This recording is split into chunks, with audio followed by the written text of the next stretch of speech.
এখানে দেখা যাচ্ছে যে আমাদের মেঘলা যে গাড়িটা আছে এই গাড়িটা কিন্তু ওনার যে সাইডটা ওনার সাইডটা কিন্তু বাম সাইড, আর উনি দেখা যাচ্ছে যে এই গাড়িটা নিয়ে ডান সাইডে চলে গেছে।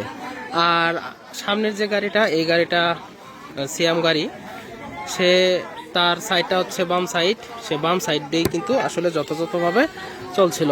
তো লোকেরা বলছে যে দোষটা হচ্ছে মেঘলা গাড়িটির, কারণ সে ডান দিক দিয়ে যাচ্ছিল।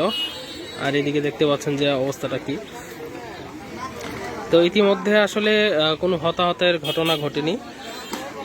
সামনের যে সিয়াম গাড়িটি, এই সিয়াম গাড়িটি বকশীগঞ্জ থেকে আসছিল, আর পিছনের এই মেঘলা গাড়িটি ঢাকা থেকে আসছিল।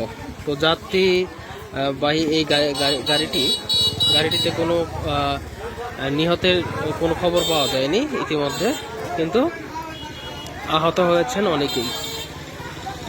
তো এটি হচ্ছে শ্রীবর্দী শেরপুর রুটে।